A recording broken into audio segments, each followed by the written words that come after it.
Queria cumprimentar os organizadores, dizer que é um prazer estar aqui por várias razões.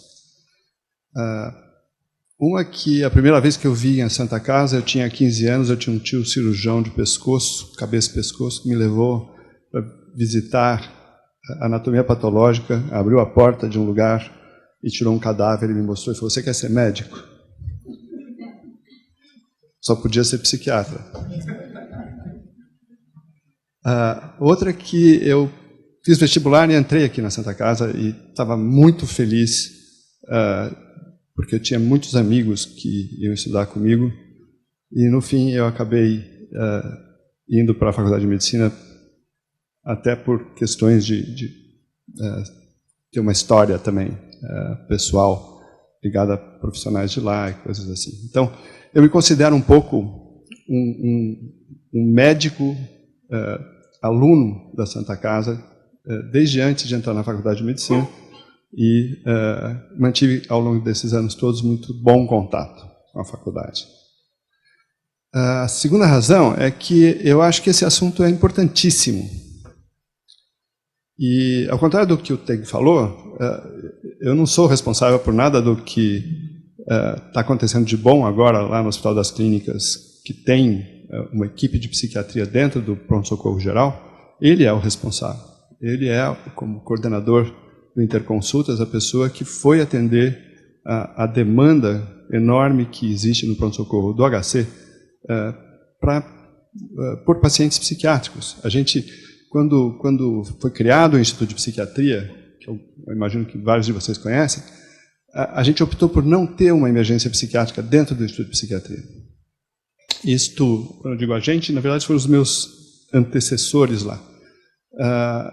Depois, quando a gente reformou o Instituto de Psiquiatria no começo dos anos 2000, a gente pensou em montar um pronto atendimento para os pacientes do Instituto de Psiquiatria. A gente tem 500 consultas ambulatoriais por dia no Instituto de Psiquiatria. Então, a gente tem uma clientela que precisa, de vez em quando, de pronto atendimento. E nós fizemos uma área física para esse pronto atendimento que nunca nós conseguimos botar para funcionar, para valer. E graças ao trabalho do Teng, nós temos hoje residentes e supervisores 24 horas por dia no PS lá do Hospital Central, do HC, atendendo a demanda significativa, embora muito menor do que a Santa Casa tem que se responsabilizar. Então, esse é um tema importante. Eu, de fato, passei algumas visitas no ano passado para ver como é que era a realidade e convivi com os psiquiatras e com os enfermeiros. O Gilberto treinou os enfermeiros e ele vai dar um treinamento para vocês amanhã. Ele treinou os enfermeiros lá do PS Central para lidar, por exemplo, com agitação psicomotora, contenção de pacientes e coisas assim, que é uma coisa importantíssima e muito difícil, porque se não for bem feita pode machucar quem está querendo fazer e quem está sendo submetido à contenção. Então, existem questões, além da demanda, existem questões técnicas que são próprias do ambiente de um pronto-socorro, que a maior parte dos psiquiatras não expostos a esse ambiente, às vezes nem tem muita noção do que é. Quer dizer, a gente, como parte da residência, como parte da experiência clínica, a não ser que a gente trabalhe em um hospital que tem uma porta importante para agudos, a gente não tem muito como adquirir a competência que vários de vocês têm, mas que a maior parte dos psiquiatras não tem nas áreas de emergência. Então, é muito importante que a Associação Brasileira de Psiquiatria, e os parabéns ao presidente Antônio Geraldo e a toda a comissão organizadora, que a Associação Brasileira de Psiquiatria esteja promovendo essa primeira jornada. E eu acho muito legal que ela seja a primeira jornada e que logo venham as próximas jornadas, porque isso, eventualmente, tem que se transformar numa área de especialização em psiquiatria. Em outros países, em alguns outros países, isso é uma área de especialização importante.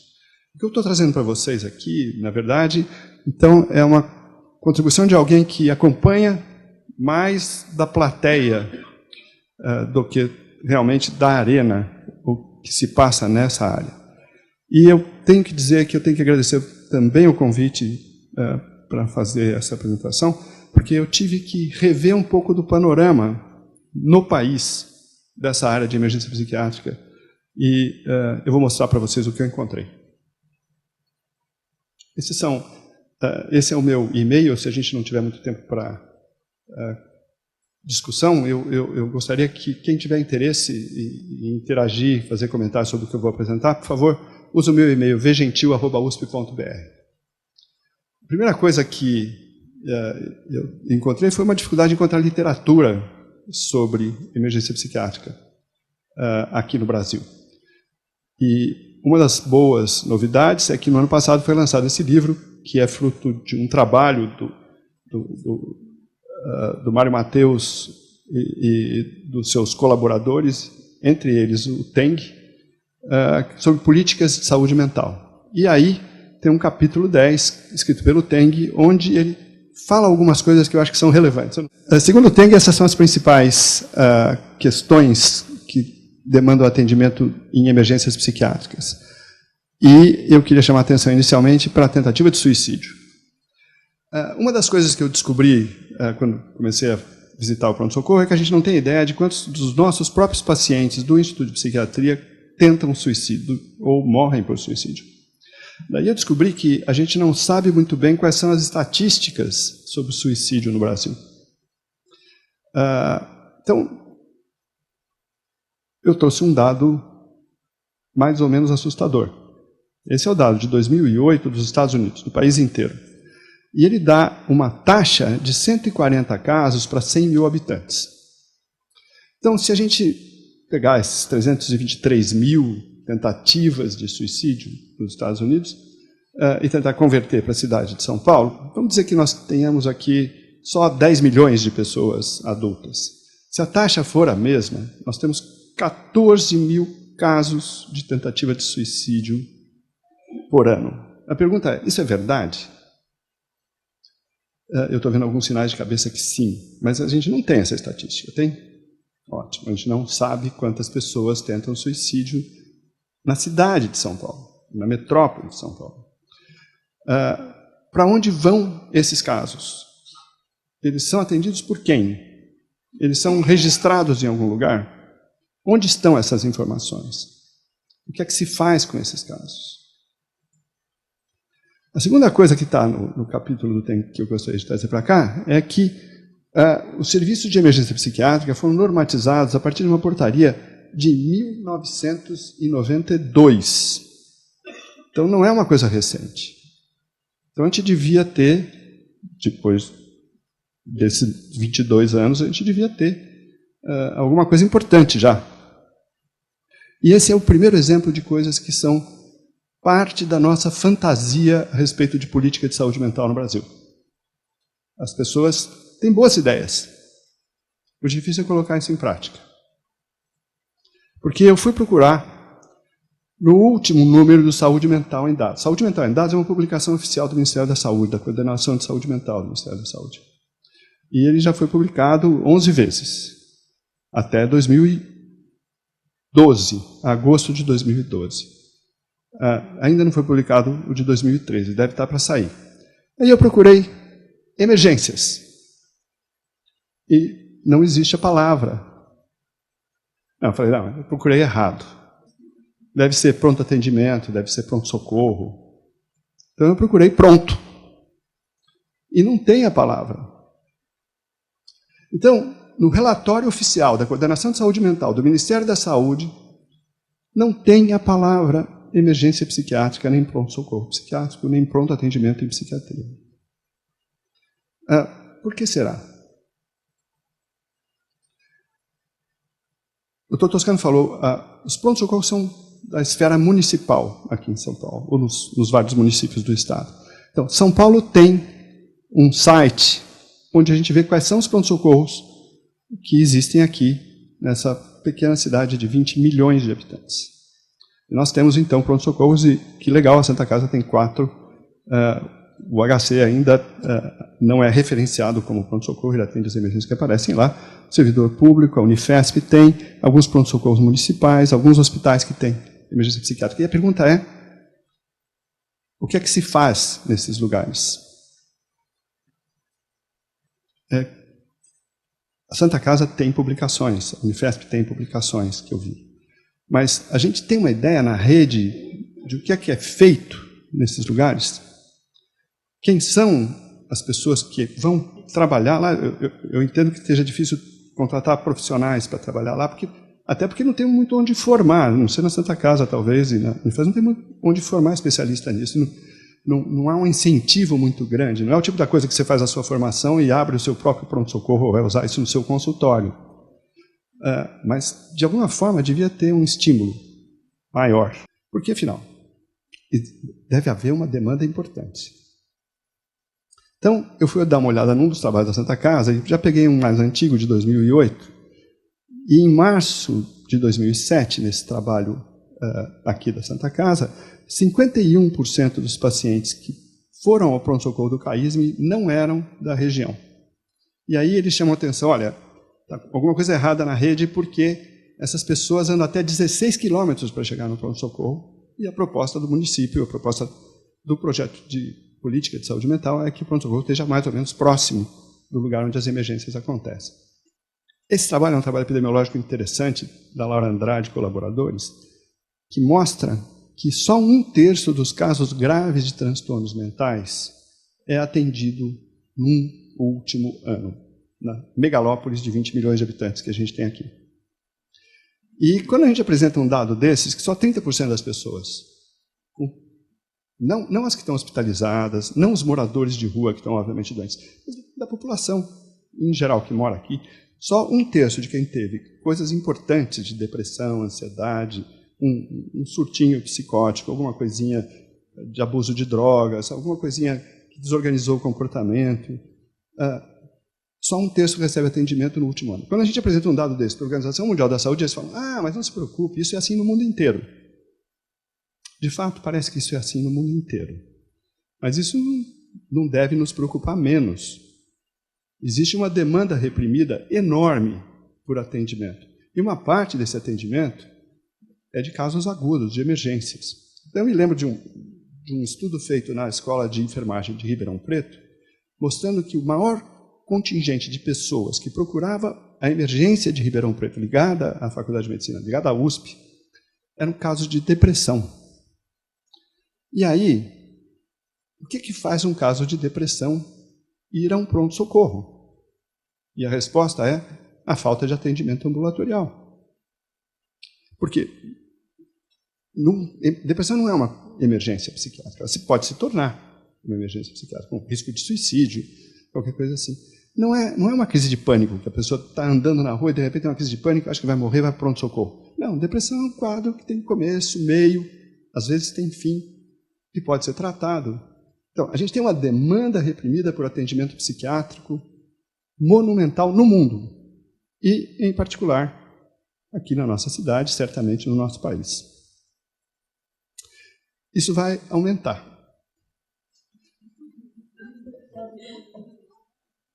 Isso vai acontecer amanhã, às 14 horas, não percam,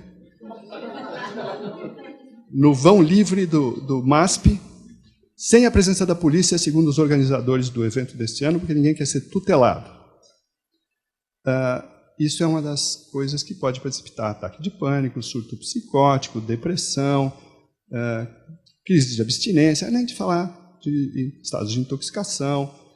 Eu não vou falar que aumenta o risco de esquizofrenia, porque vocês já sabem que aumenta 300% o risco se você usar antes dos 18 anos com bastante intensidade. Mas eu queria só dizer que vai começar a aumentar a emergência psiquiátrica. E não é só o crack que aumenta a emergência psiquiátrica decorrente de droga, mas o crack teve uma vantagem na nossa área, que foi a nossa presidenta ficou mordida com a história do crack. E resolveu fazer alguma coisa. E foi aí que apareceu uma mudança de posição do Ministério da Saúde, muito visível. O Ministério da Saúde, de repente, resolveu que tinha que abrir emergência psiquiátrica e que tinha que abrir leitos para internação psiquiátrica para usuário de droga. E isso foi uma coisa que a gente deve a Cracolândia. Porque, senão, a política toda é feita no sentido de não só deshospitalizar paciente crônico, de fechar todos os leitos psiquiátricos tradicionais que, porventura, existissem, bons ou ruins, inclusive os que atendiam pacientes agudos. Então, essa rede, que inclui o SAMU, a sala de estabilização e as UPAs 24 horas, ela está dentro dessa portaria, que é de 2011. É de dezembro de 2011. Talvez por isso que não consta no Saúde Mental em dados de 2011. Eu estou esperando sair o de 2012 e de 2013. O 12 e o 13 devem ter informação sobre emergência psiquiátrica, porque, graças à situação do crack, então, o governo federal permitiu a abertura de leitos psiquiátricos e emergências psiquiátricas. Isso é uma coisa importante. E esse é o desenho ligado a essa portaria. Então, aqui está a UPA e aqui está o hospital com leitos para abuso de drogas. Não para psiquiatria, para abuso de drogas. Bom, outra vez, as coisas são bonitas. Precisa tirar do papel. Eu não sei, hoje, quantas UPAs estão funcionando, quantos leitos psiquiátricos estão funcionando. Mas aí tem uma outra informação, agora no capítulo do Mário Mateus e do Jair Mari, ligada a essa portaria, dizendo assim, os CAPs são apresentados na rede como responsáveis também pelo atendimento de urgência especializada em saúde mental. Tá bom. E os CAPs têm condição de fazer isso? Foi o que eu pensei. Entre outras coisas, porque esses pacientes, às vezes, precisam dormir no CAPs. Precisa ter gente 24 horas. Nós acabamos de ouvir que nós temos dificuldade de ter os CAPs funcionando 24 horas. Aliás, no país, só existem, segundo essa saúde mental em dados, só existiam 66 CAPs 3 em 2011 e só existiam 12 CAPs 3 para álcool e drogas no final de 2011. Então não dá para dar conta dessa demanda crescente que nós vamos ter pela frente. Essa história dos leitos psiquiátricos em hospitais gerais, tirando os leitos que foram a partir de dezembro de 2011 para álcool e drogas, é uma história muito interessante. Porque, se a gente olhar outra vez o saúde mental em dados, a gente teria, no Brasil, quase 4.000 leitos psiquiátricos no hospital geral. Vamos dizer que fosse verdade. Eu nunca sei se é verdade, mas o que eu consegui, depois de bastante trabalho, eu consegui descobrir onde estavam os leitos psiquiátricos em hospitais gerais no Brasil em 2007. E em 2007, a listagem era que existiam 2.392 leitos psiquiátricos no hospital geral no Brasil. Só que aí eu fui fazer algumas contas e vi assim, unidade psiquiátrica no hospital geral com mais de 5 leitos, pode ser que tenha equipe de saúde mental, tenha equipe multiprofissional. Com menos de 5 leitos deve ser leito psiquiátrico no hospital geral, não uma unidade psiquiátrica no hospital geral. Vai ter hospital que vai poder contratar enfermagem, psicólogo, psiquiatra para cuidar de paciente com menos de 5 leitos. Então, se vocês olharem o número de hospitais que tem de 5 a 30 leitos, vamos dizer que é o máximo da unidade psiquiátrica no hospital geral, possa ter 30 leitos, porque se tiver mais do que 30, vai ser uma unidade manicomial no hospital geral. Aí, isso caía para 1.716. As nossas unidades de internação no Instituto de Psiquiatria têm menos de 20 leitos, porque essa é a unidade que você consegue trabalhar, ou um pouquinho mais, mas mais do que 30 não dá. Então, na verdade, tem uma maquiagem nessas situações todas. Tá bom, então nós temos, vamos dizer, nós temos 3.000 leitos psiquiátricos no Hospital Geral no Brasil? Não. Quantos leitos psiquiátricos nós temos em hospitais tradicionais? Hospitais psiquiátricos no Brasil, essa curvinha aqui começa, na verdade, aqui em cima, em 120.000 leitos, se eu for acreditar no deputado Paulo Delgado, em 1989. 120.000 leitos, está no Diário do Congresso Nacional, assinado por ele, que era o número de leitos psiquiátricos. Não sei se é verdade também, eu nunca acredito muito nessas coisas, mas vamos dizer que fosse só 100.000. Hoje, nós tínhamos aqui no Saúde Mental em dados, nós tínhamos quase 30.000, sendo que existiam 14 hospitais psiquiátricos no país apontados para o descredenciamento no SUS a partir da avaliação do PNASH. Esses 14 hospitais somam cerca de 2.200 leitos. Se eles conseguiram fazer isso, todos os leitos psiquiátricos para álcool e drogas que foram criados não aumentam o número de leitos psiquiátricos disponíveis para o atendimento de uma população de 195 milhões de habitantes nesse país. Então, a pergunta era, para onde vamos? Eu sei para onde a gente está indo. E a pergunta é, será que a partir de 2015 nós podemos ir para algum lugar melhor do que para onde a gente está indo, em termos de desassistência? Bom, para isso, a gente teria que pegar esse desenhozinho que tem sempre nas publicações do Ministério da Saúde e modificá-lo. E introduzir algumas coisas que não tem no programa brasileiro de saúde mental. Por exemplo, ambulatório. Aí diminui a pressão em cima dos pronto-socorros, porque você trata a depressão, o sujeito não agrava, ele não precisa do pronto-socorro. A gente faz uma unidade psiquiátrica especializada no Hospital Geral, de 20 leitos, bota uma equipe multiprofissional, todo mundo competente, atende uma boa parte dos casos que precisam de internação e que ficam no leito-chão em pronto-socorro, porque não tem para onde encaminhar. Isso é um absurdo. Mas aí não é só o paciente no pronto-socorro que não tem para onde encaminhar, é o paciente que está em casa. É o paciente que está amarrado em casa. E aí o Ministério Público parou de ficar processando famílias por cárcere privado por reconhecer que essas famílias não têm para onde encaminhar os seus pacientes.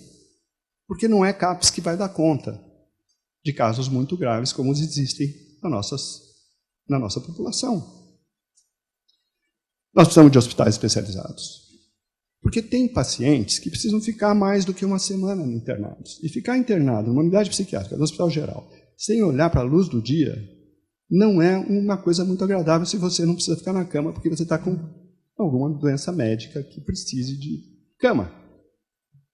E a unidade psiquiátrica do Hospital Geral dificilmente vai ter jardim. A gente precisa de moradia supervisionada. Não para tirar paciente dos hospitais só. Para pegar 15 mil moradores de rua que tem na cidade, dos quais 1.500 são esquizofrênicos, que passam por uma internação, se for necessário para uma emergência, depois por uma internação, depois vão para o CAPS, se precisar, vão para o ambulatório, e tem uma moradia supervisionada. Mas você não pode pegar esse paciente agudo, passar pelo pronto-socorro e mandar para uma residência terapêutica, porque a residência terapêutica, pela sua portaria, é só para tirar paciente do hospital. É verdade. Nós temos muito interação com as associações de apoio. Uma das maiores dificuldades que a gente tem em saúde mental é que as famílias não têm condição de saúde suficiente para se organizar e protestar. E os pacientes também não. Nós precisamos ter programas. Nós precisamos ter programas especializados. Existe um trabalho muito interessante que a Unifesp fez na Zona Norte, de um AME Psiquiatria. É o único que tem. A gente não conseguiu fazer um segundo na Zona Oeste, a gente não conseguiu fazer um segundo no Estado. Mas esse AME reduziu, através de programas especializados para patologias comuns, reduziu a demanda de internação significativamente na região norte. A gente precisa de serviços de emergência psiquiátrica, que tenha equipes competentes. Não é esperar que o clínico geral, num pronto-socorro de clínica médica, vai dar conta de tudo. Eles já dão conta de bastante coisa.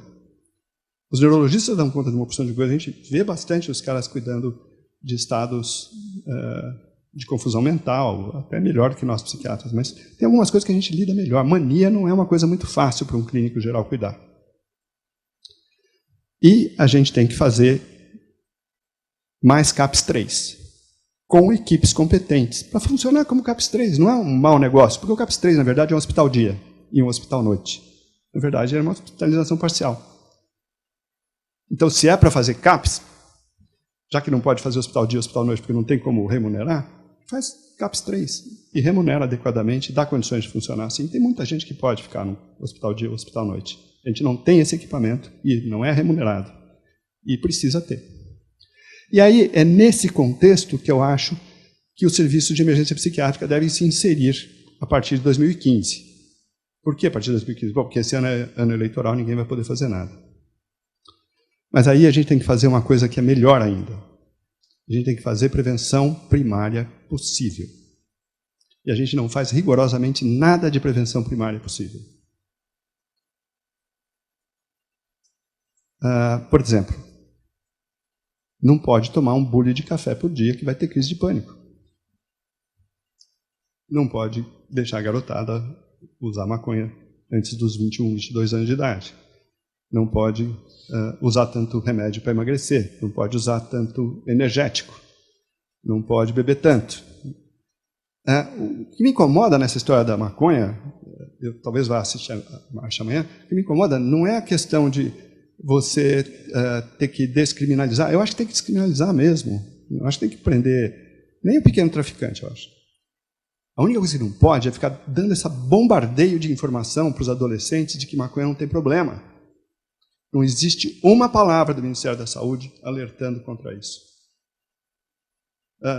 Mesmo nós, médicos, não sabemos muito como nos posicionar em relação a isso, porque é muito caretice você ficar dizendo para as pessoas que não devem fazer esse tipo de coisa. E a garotada fala, mas tio, até o Fernando Henrique.